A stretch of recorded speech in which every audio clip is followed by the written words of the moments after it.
छत्तीसगढ़ में चमत्कारिक मेला का हम रहस्य आपको बताने जा रहे हैं। आखिर मेले की क्या खासियत है और किस तरीके से मां सबरी के धाम में चमत्कारिक मेला लगता है, जिसका नाम है शिवरीनारायण मेला।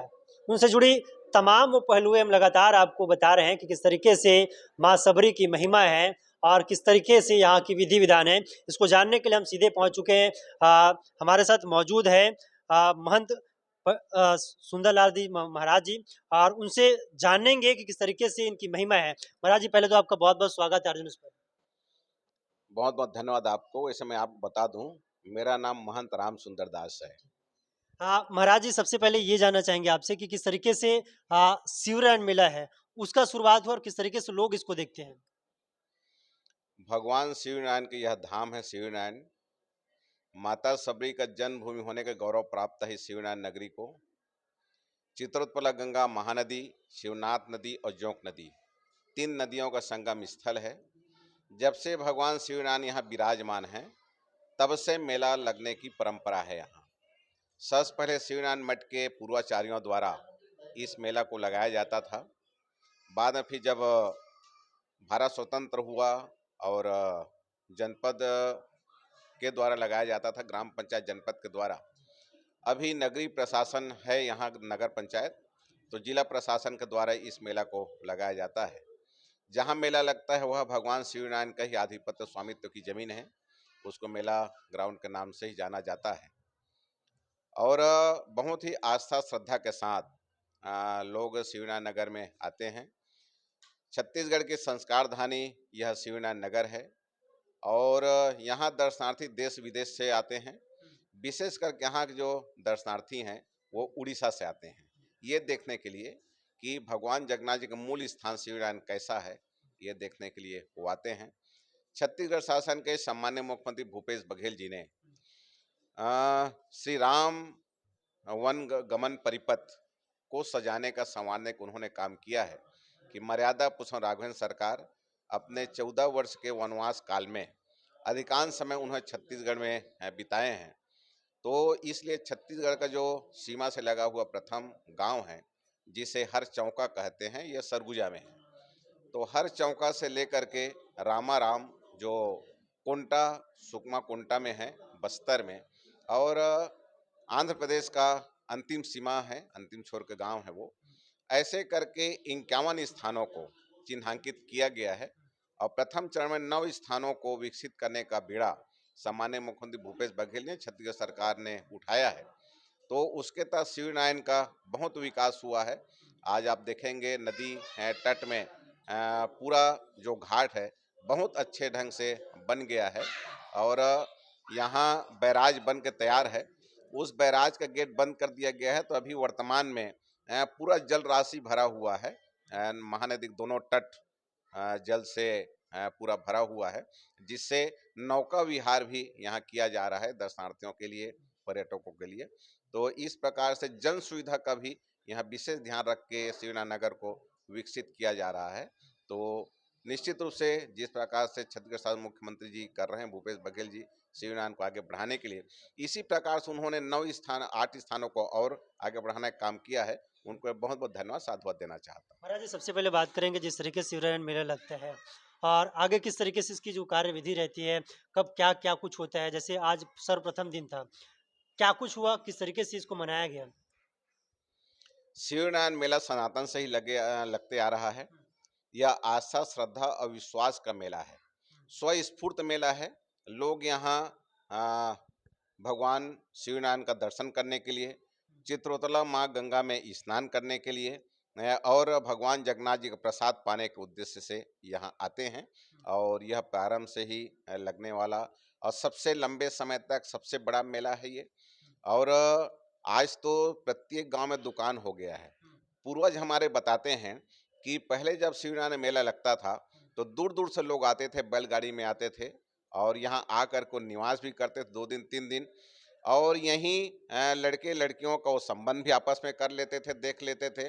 और शादी तय होता था तो यह इंतजार करते, प्रतीक्षा करते रहते थे कि शिवनारायण का मेला होगा तो वहाँ हम विवाह के सारे सामान वहाँ खरीदेंगे।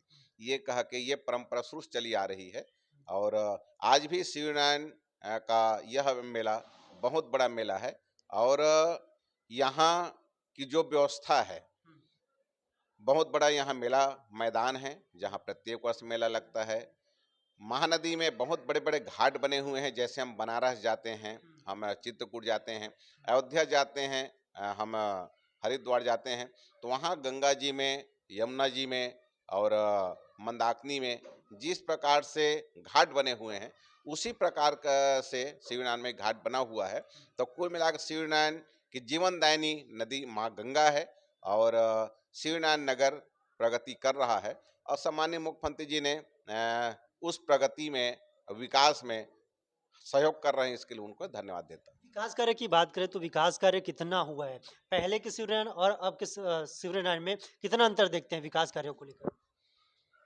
आप स्वयं देख रहे होंगे कि आज से 10 साल 12 साल पहले जब शिवनारायण आते थे, आज शिवनारायण की क्या स्थिति है और अभी इस 4 साल में श्री राम वनगमन परिपथ के नाम से सम्माननीय मुख्यमंत्री जो विकास किया है, तो वो सबके सामने दिख ही रहा है।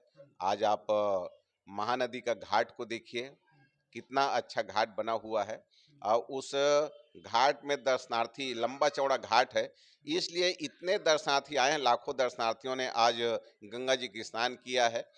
किसी कहीं कोई असुविधा नहीं हुई, प्रकाश की भी सारी व्यवस्था किया गया है। जिला प्रशासन, पुलिस प्रशासन द्वारा और यहाँ नगर पंचायत द्वारा बहुत ही अच्छे सुव्यवस्थित ढंग से किया गया है। हमारा शिवनारायण मठ न्यास के भी सारे कर्मचारी, सारे अधिकारी लगे हुए हैं व्यवस्था को बनाने में और सभी दर्शनार्थी प्रफुल्लित हैं और इसी प्रकार से और यहाँ विकास होता रहे, जन सुविधा कार्य होता रहे, ऐसी हम आग्रह भी करते हैं सामान्य मुख्यमंत्री जी से। जिस तरीके से हमने आज नहीं बल्कि पूरे शिवनारायण की जनता ने देखा है, पूरे प्रदेश की जनता ने देखा है, किस तरीके से भव्य रूप से गंगा आरती हुई है बाबा घाट में। किस तरह देखते हैं ये विचार कैसे आया कि इतनी भव्यता अपन इस आरती को लेकर ला सकते हैं? चित्रोतोला महानदी के तट पर ऐतिहासिक बाबा घाट है, उसका निर्माण शिवनारायण मठ के पूर्वाचार्यों ने किया है और शिवनारायण की जीवनदायिनी नदी, वैसे छत्तीसगढ़ जीवनदायिनी नदी महानदी है, लेकिन शिवनारायण का विशेष जीवनदायिनी नदी यह महानदी है।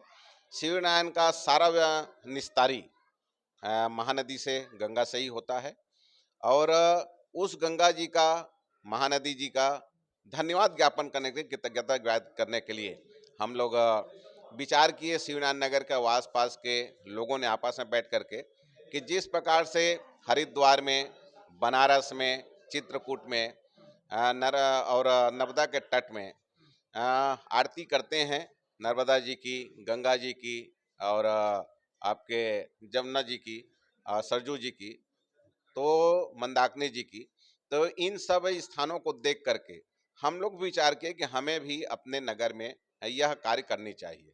आज से 21 वर्ष पूर्व, आज से 23 वर्ष पूर्व 2000 में हम सब ने मिल करके बाबा घाट में पहली बार आरती प्रारंभ किए थे और वह दिन भी माघ पूर्णिमा का था। तो इसलिए हम लोग 365 दिन यहाँ हम लोग आरती करते हैं और चाहे आंधी आए या तूफान आए, चाहे बरसात का समय हो या गर्मी का समय हो, ठंड का समय हो, हर परिस्थिति में हम लोग गंगा आरती करते हैं। बीच में कोरोना काल भी आया, जिसमें लॉकडाउन लगा, कोई व्यक्ति अपने घर से बाहर भी निकल नहीं पा रहा था, सारे भी धर्म स्थल भी बंद थे, लेकिन उस समय भी हमने इस परंपरा को, इस नियम को पूरा किया कि मठ से 2 संत जाते थे और 2 संत जा करके गंगा जी का आरती करते थे, आरती करके वापस आ जाते थे। ये परंपरा परिपाटी हमने उस समय भी, उस परिस्थिति में हमने पूरा किया और नियम हमने नहीं तोड़ा। तो माघ पूर्णिमा को हम लोग इसका वर्षगांठ के रूप में मानते हैं और आज विगत 3 साल हो गया, चांपा सेवा संस्थान के पदाधिकारी यहाँ आते हैं और इस वर्षगांठ के पावन अवसर पर भव्य आरती वे लोग करते हैं, उसमें उनका सहयोग रहता है, नगरवासियों का पूरा सहयोग रहता है और हम मानते हैं कि इस क्षेत्र के बहुत ऐसे लोग हैं जो चाह करके भी हरिद्वार नहीं जा पाते हैं हर की पैड़ी में, वो बनारस नहीं जा पाते हैं गंगा जी के तट पर, वो अयोध्या नहीं जा पाते हैं सरजू जी के तट पर। तो इन सब के लिए इस यहाँ भी एक तो धन्यवाद ज्ञापन, कृतज्ञता ज्ञापन भी हो जाए और ऐसे लोग जो वहाँ नहीं जा पाते हैं, वो गंगा जी का आरती का दर्शन यहीं वो घर बैठे कर लें। ये सोच करके सबने मिलकर इस कार्यक्रम को प्रारंभ किया। अब आज 23वां वर्ष हो गया। बहुत ही अच्छे ढंग से और निर्बाध रूप से यह कार्यक्रम चल रहा है। भगवान शिवनारायण से, गंगा माई चित्रोत्पला गंगा जी से, महानदी जी से, गौ माता जी से हम प्रार्थना करना चाहते हैं कि इसी प्रकार निर्विघ्न रूप से यह गंगा आरती कार्यक्रम चलता रहे और आगे उत्तरोत्तर इसका विकास होता रहे, जन समूह इसमें जुड़ते रहें, ऐसी हम आग्रह भी करना महाराज जी, चाहते मेरे 2 सवाल है, आपसे ज़्यादा समय नहीं लूँगा, क्योंकि जिस तरीके से आज मैंने देखा है कि लोग छत्तीसगढ़ में ऐसा अद्भुत नज़ारा देखने को नहीं मिलता है। जिस तरीके से लोग नारियल लेकर लौटते हुए आते हैं, सोते हुए आते हैं। ये कैसी लोगों के मन में कब से ये जागृत हुआ और क्या कुछ उनकी मान्यता रहती है, लोगों को क्या कुछ सोच रहती है इसके पीछे? हैं। भगवान शिवनारायण की पावन धाम है यह शिवनारायण नगर, जहाँ भगवान शिवनारायण विराजमान हैं। आस्था, श्रद्धा और विश्वास का केंद्र है। आप देखे हैं जो लोट मारते हुए आते हैं, जिसको दंडवत प्रणाम करना बोलते हैं, हम लोग छत्तीसगढ़ी भाषा में उसको लोट मारना कहते हैं। तो वो जो लोट मारते हुए आते हैं, उनका जो घर है, वो गांव, उनका घर यहाँ से लगभग 100 किलोमीटर दूर है, 50 किलोमीटर दूर है, किसी 25 किलोमीटर दूर है। वहाँ से लोग 1 माह, 2 माह, 3 माह पहले से निकले हैं और वहाँ से वो दंडवत प्रणाम करते हुए आते हैं। इसमें 2 प्रकार के श्रद्धालु रहते हैं। एक तो ऐसे श्रद्धालु हैं जो शिवनारायण आए थे, भगवान से उन्होंने प्रार्थना किया था, मनोकामना किया था, मनोरथ किया था, उनके मनोरथ पूर्ण हो गया है, इसलिए वो सब परिवार वहाँ से अपने घर से नारियल लेकर के और लोट मारते हुए, दंडवत प्रणाम करते हुए आते हैं, भगवान का दर्शन करते हैं। आप देखे होंगे उसमें छोटे-छोटे बच्चे हैं, वो उत्साहित होकर के उनके साथ वो लोट मारते हुए, दंडवत प्रणाम करते हुए आते हैं। और एक ऐसे भी दर्शनार्थी होते हैं, जो कभी शिवनारायण आए नहीं हैं, उन्होंने भगवान का दर्शन भी नहीं किया है, लेकिन उन्होंने अपने रिश्तेदारों से, अपने पड़ोसियों से, अपने गांव वालों से उन्होंने सुना कि ऐसे संकल्प करने से मनोरथ पूर्ण होती है। तो वो संकल्प करके हमारा मनोरथ आप पूर्ण करें, ये कह करके वो दंडवत प्रणाम करते हुए अपने घर से यहाँ तक पहुँचते हैं, भगवान के पास चरण वो नारियल को अर्पित करते हैं, उनका मनोरथ पूर्ण होता है। इस प्रकार से 2 प्रकार के दर्शनार्थी यहाँ आते हैं, जो लोट मारते हुए आ रहे हैं और अगाध श्रद्धा है उनकी। और केवल बाहर से ही आते हैं किसी की बात नहीं है। हमारे शिवनारायण नगर वासी भी जो त्रयोदशी का दिन होता है, उस त्रयोदशी के दिन शिवनारायण के प्रत्येक घर से लोग नारियल लेकर के अपने घर से ही लोट मारते हुए, प्रणाम करते हुए भगवान शिवनारायण दर्शन के लिए आते हैं। तो नगरवासी भी करते हैं, क्षेत्रवासी भी करते हैं, दंडवत प्रणाम करते हुए आते हैं, दूर-दूर के लोग आते हैं। अब ये आस्था श्रद्धा का केंद्र है, भगवान शिवनारायण सबकी मनोकामना पूर्ण करते हैं। आखिरी सवाल है, लोगों से क्या कुछ अपील करेंगे? क्योंकि आस्था का जो पर्व है वो शिवरात्रि तक शायद चले गई है, और क्या कुछ लोगों से अपील करेंगे जो यहाँ पर पहुँच रहे हैं? किस तरीके से व्यवस्थाएँ रहती हैं, किस तरीके से सेवाएँ रहती हैं? देखिए, भगवान शिवनारायण का यह जो मेला है, वो आस्था, श्रद्धा, विश्वास का मेला है। लोग स्वस्फूर्त आते हैं। पुलिस प्रशासन को ही विशेष यहाँ कहीं कुछ दिक्कत नहीं होती है व्यवस्था बनाए रखने में, क्योंकि व्यक्ति धार्मिक स्वरूप लेकर के यहाँ आते हैं, भगवान शिवनारायण का दर्शन करते हैं, चित्रोला गंगा जी में स्नान करते हैं और अपनी जो आवश्यकता है उसकी खरीदारी भी मेला में करते हैं। मनोरंजन के जो वस्तुएं हैं वहाँ, उसमें भी वो लोग भाग लेते हैं।